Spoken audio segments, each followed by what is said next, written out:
श्री क्षेत्र हनुमान मंदिर हट्टा,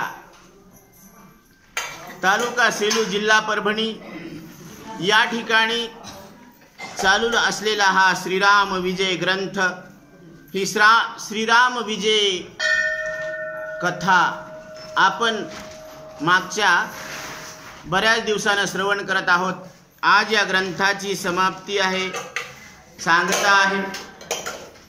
तर या ग्रंथाच्या सांगतेनिमित्त शेवटच्या अध्यायामध्ये रसभरीत वर्णन आलेलं आहे. गतकथाध्यायी निरूपण संपले लहू कुशाख्यान, जानकी अनुनिया यज्ञ अश्वमेध संपविला. मागच्या अध्यायामध्ये लहू आणि कुश यांचं आख्यान आलेलं आहे. सीता मातेला घेऊन प्रभू रामचंद्रांनी अश्वमेध यज्ञ संपन्न करवलेला आहे. या उपरी एके दिनी सिंहासनी बैसला कोदंड पाणी, बंधू वर्ग कर जोडून स्वस्थानी उभे राहिले. एके दिवशी सिंहासनावर प्रभू रामचंद्र सीता माता सहित विराजमान झालेले असताना, बंधू वर्ग समोर उभं टाकलेला असताना, तो कृतांत भगिनी तिरवासी, द्विज प्रज्ञा पातल्या वेगेसी, जैसे सूर क्षीरसागराशी गाराण जाती सांगवया. जसं श्रीहरी विष्णूकडे सगळे देव लोक जात असतात आपलं घराणं सांगायला, तसे काही जण आहेत. तो भक्तजन सभाभूषित मुक्त मंडपे बैसला रघुनाथ, जो कोटी कंदर्पाचा तात, दीनबंधू गुण सिंधू दूत जाणवीची रघुराया, प्रजाजनाले भेटावया. येऊ द्या म्हणे लवला ह्या, कोणी पिढिल्या माझ्या प्रजा. प्रजाजन आपलं दर्शन घेण्यासाठी इच्छा करत आहे, त्यांना येऊ द्यावं का. त्यावेळेस प्रभू रामचंद्र सांगतात, ठीक आहे येऊ द्या. कोणी गांजीवलं, कोणी कष्ट दिलेले आहेत माझ्या प्रभूला, माझ्या प्रजेला, येऊ द्या त्यांना दर्शनाला.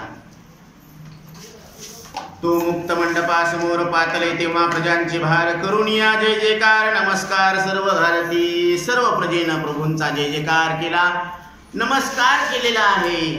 श्रीराम राम जय जय राम, श्रीराम जय राम जय जय राम, श्रीराम राम जय जय राम, श्रीराम जय राम जय जय राम, श्रीराम राम जय जय राम, श्रीराम जय राम जय जय राम, श्रीराम राम जय जय राम, श्रीराम जय राम जय राम, श्रीराम राम जय जय राम, श्रीराम जय राम जय जय राम, श्रीराम राम जय जय राम, श्रीराम जय राम जय जय राम, श्रीराम जय राम जय जय राम, श्रीराम जय राम